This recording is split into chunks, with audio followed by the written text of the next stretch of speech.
the work on nanomaterial toxicology in India and published a guidance document on the safe use of nanomaterials. His group elucidated the mechanism of toxicity of metal oxide nanoparticles in human and bacterial cells. Professor Dhawan has won several honors and awards, which includes the INSA Young Scientist Medal in 1994, CSIR Young Scientist Award in 1999, the Shakuntala Amir Chand Prize of ICMR in 2002, the Vigyan Ratna by Council of Science and Technology UP in 2011, and Lucknow University Alumni Association Award in 2016. He founded the Indian Nanoscience Society in 2007. In recognition of his work, he has been elected Fellow of the National Academy of Sciences, India, the Academy of Toxicological Sciences, USA, the Academy of Environmental Biology, Academy of Science for Animal Welfare, Society of Toxicology, India, Gujarat Science Academy, Royal Society of Chemistry, National Academy of Medical Sciences, is also the President, Society of Toxicology, India, Vice President, Environmental Mutagen Society of India, member of National Academy of Medical Sciences, UK, Environmental Mutagen Society, UK, Asian Association for Environmental Mutagen Society, Japan. He has, to his credit, over 160 publications in peer-reviewed national and international journals.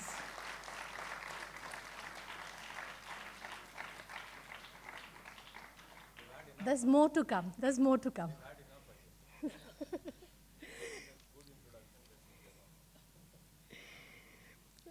He has also... Sorry. You're welcome. Let me just finish a little more. He has about 20...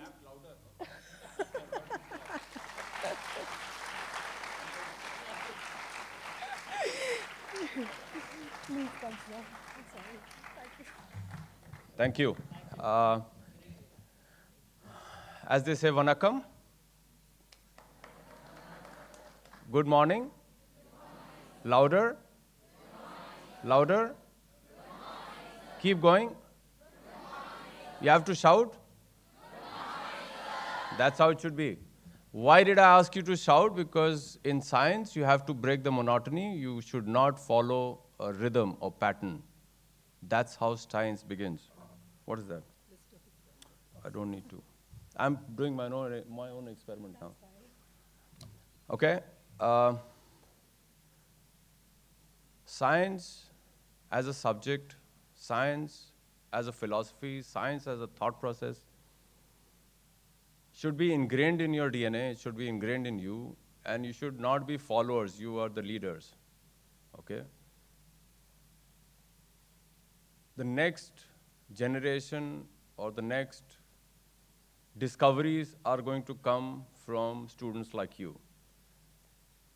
I think you're very blessed and very fortunate to be attending such a program where you can actually visit and see firsthand what is happening in institutions of CSIR, which are temples of learning, temples of science, temples of technology, temples of what is required by our people of this country and how we are able to solve the issues.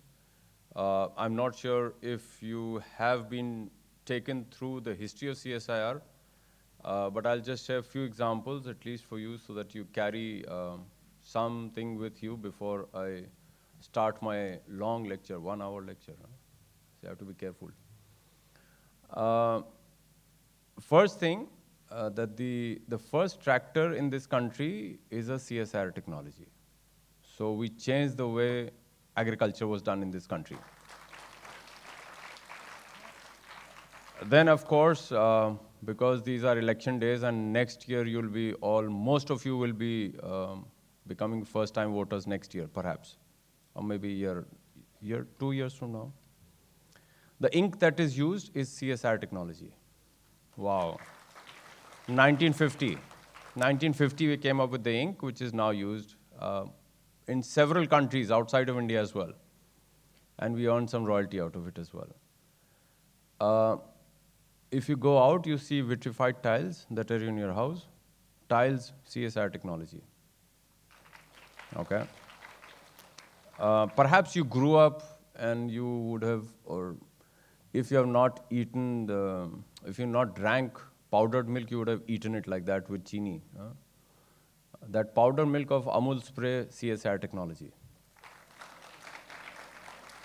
Then you go home and eat gulab jamun, gits. Gits gulab jamun. Gits gulab jamun, anybody? Anybody heard of it? Raise your hand. MDR, but gits gulab jamun. Yeah, CSIR technology.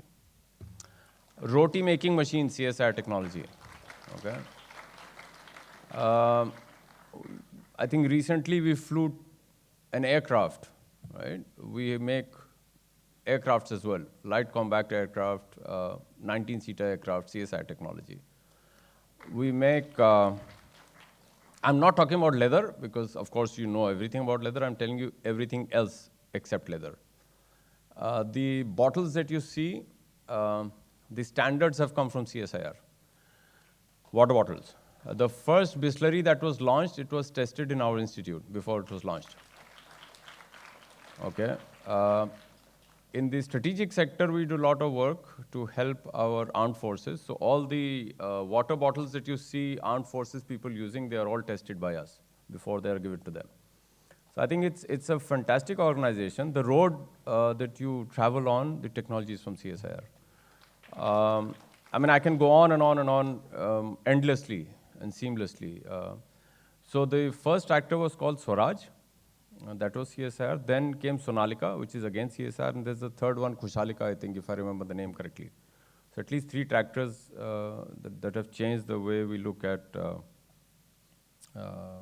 agriculture have come from our CSIR system. Now coming to Jigyasa. In CSIR means Jigyasa. Correct? CSIR means Jigyasa. Jigyasa is what? Anybody? Hindi samajhte hain? Yeah, so CSIR, C stands for curiosity, right? Only if you have curiosity, then you do science, then you do innovation, then you do industrial research. So until you have curiosity, it doesn't start. It can start at home. You have curiosity, you take out milk, you put some chini, you put a biscuit, and you put it in the fridge, becomes ice cream. That's how you spend your afternoons, perhaps. At least my son does, very often. Takes a chocolate, takes some milk, he adds everything, and he put it in the fridge, and they say, I made some ice cream. So it doesn't matter. That's how you'll start. That's a chemical reaction. Chemistry experiments, they told us you did some chemistry experiments. But when you talk of curiosity, when you talk of Jigyasa, I think the first thing is to be able to question. Okay? Until unless you question the norm, until unless you question the status quo, until unless you question everything that you, I mean, even your parents, if you don't question them, I think the curiosity will never be cured, or the curiosity will subside over a period of time. And I've said this over and over again, I'll say it here again. And if there are teachers around, please pardon me for saying so. I think the schools do not teach you what to do. They tell you only what not to do. So by the time you come out of school and you've done your undergrads and your post-graduations, your curiosity is gone. You know, you are just sort of looking through a simple mirror or simple vision, tunnel vision, because you can't do this, you can't do this, you can't do. So what am I going to do? That you decide. Teachers only tell you what not to do. Dare you not walk in line. Everybody has to walk in line. Why? Well, that's what the teacher said.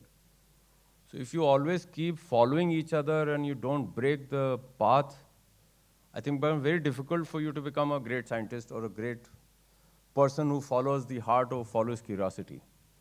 So I think at times, one should be path breaker. At times, the teacher should support the risk.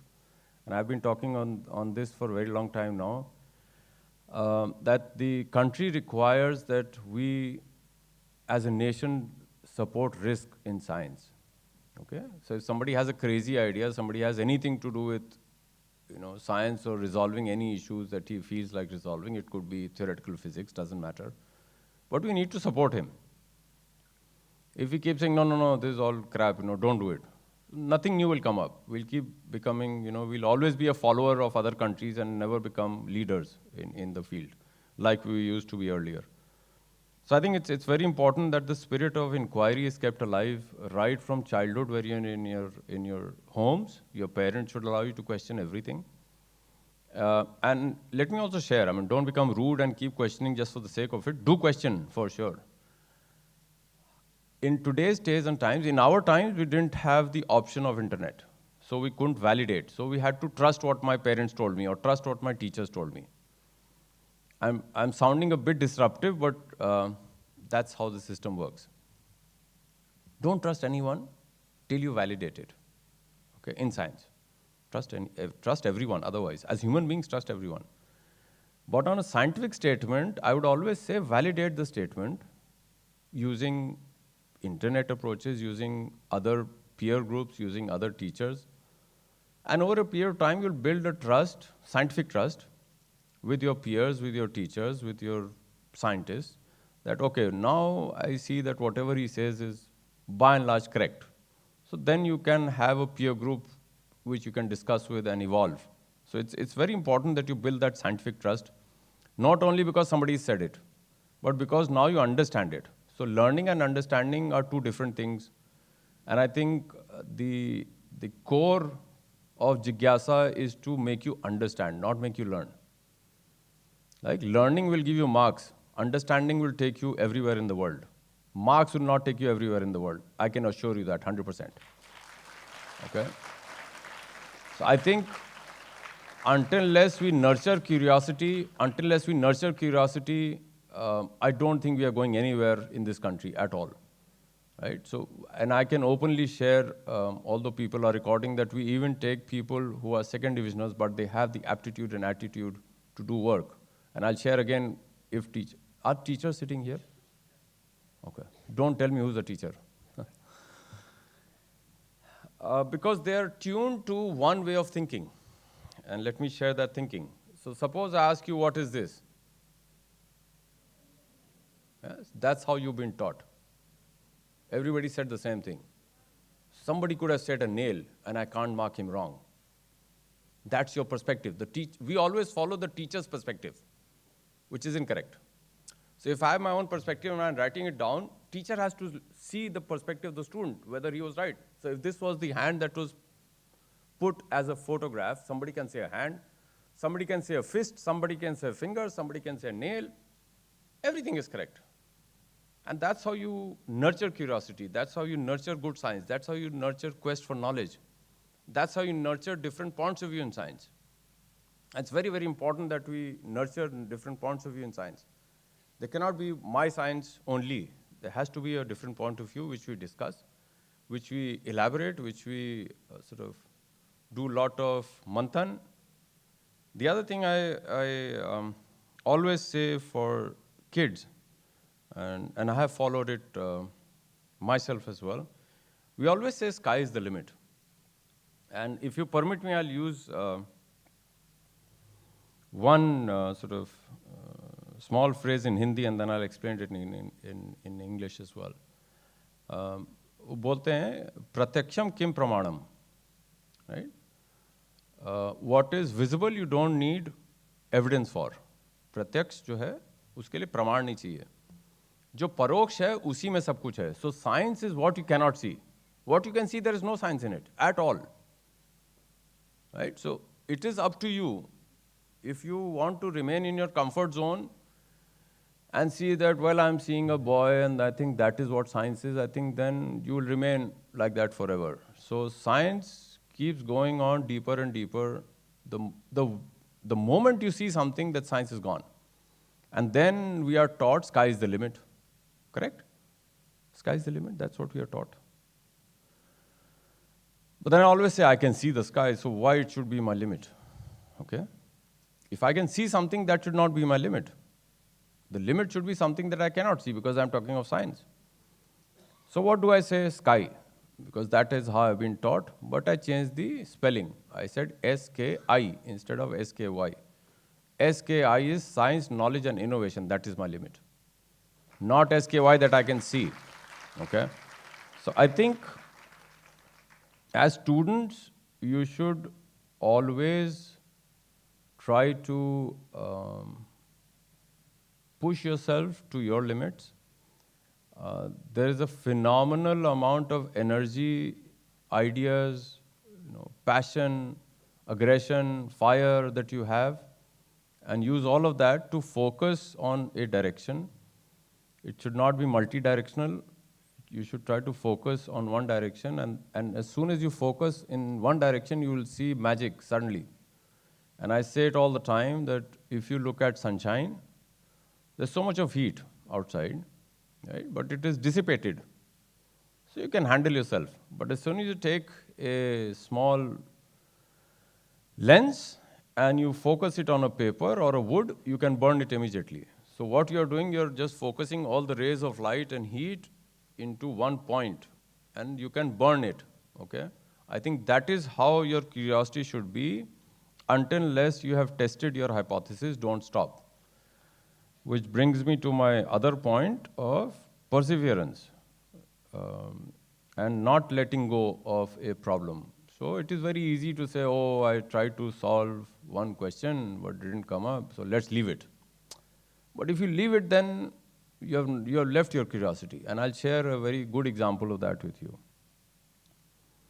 So in our days, the teachers were different. The teachers were allowed to spank us as well. हम लोग को मार पड़ती थी, आप लोग को नहीं पड़ती है, लेकिन उससे हम बहुत सीखते थे. बट टीचर्स बहुत अलग किस्म के थे. So I will share an example. I was a very poor student, but a creative one, and that's why I am here.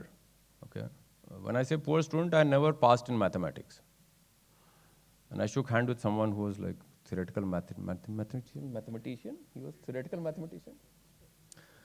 So you understand, I was trembling when I shook hands with him. So I went to my teacher in class 9 and I told him, sir, up to now the only red mark I see in my report card is mathematics. Now if I get a red mark, in those days it used to be compulsory. So if you get a red mark in English, mathematics and one in, I don't know, 3-4 subjects, any one of them there's red mark, you can't pass in board exam. So I said, sir, now it will be very difficult, so please can you give me tuition, because I want to pass. So he slapped me straight away. So I said, so what did I do? I asked you to take tuition, you are slapping me. So in Hindi he said, आप कितना हमको जलील करेंगे? How much do you want to pull me down, he said.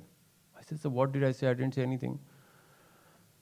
So now this is the teacher I'm talking about. He said, I have not been able to teach you or make you understand so that you can pass. And now you're telling me to take tuition. How much insult will you put on my injury? So you tell me when you have time and I will ensure that you learn or understand mathematics. It's not about learning. So I said, sir, afternoon I have to cycle about 10 kilometers home. It's very hot.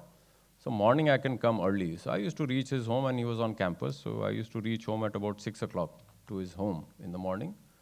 And he would come out with a cup of tea and he said, you sit down and you solve your sums and I'll come back in a while.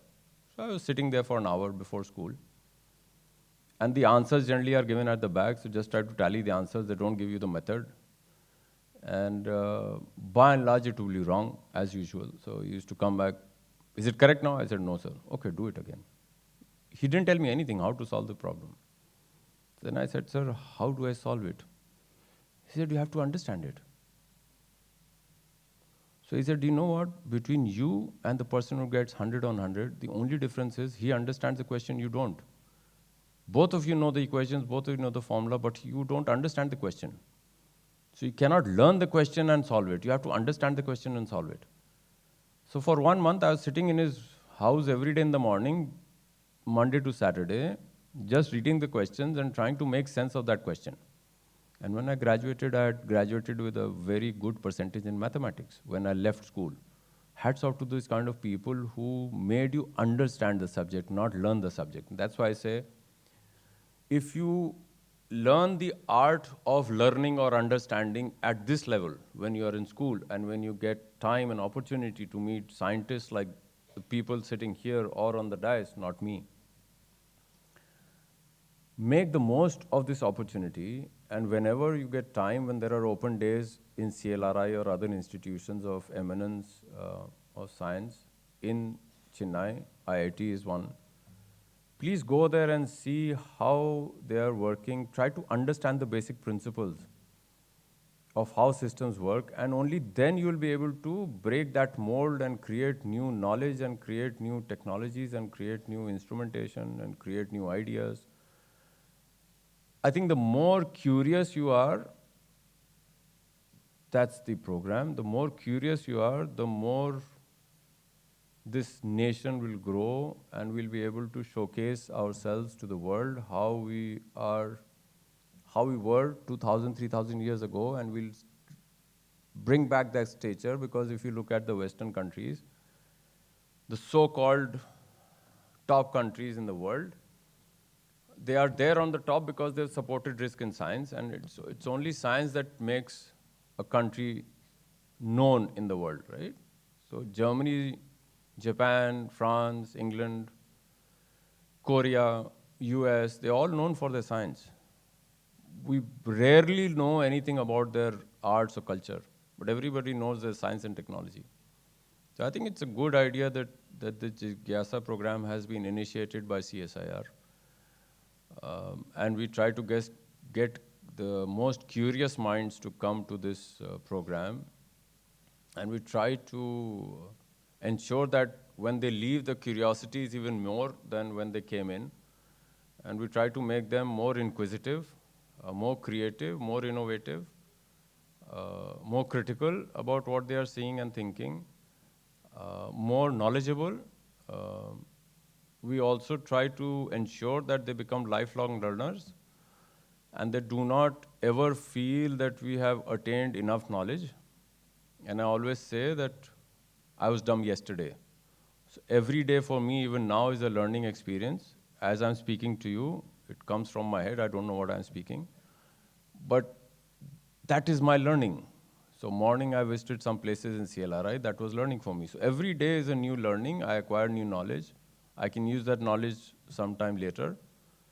And I think that's a wonderful opportunity that this country has given to me, and the CSIR has provided the scientists and the students to visit such places to ensure that you can acquire as much knowledge as you want in whichever discipline that you want.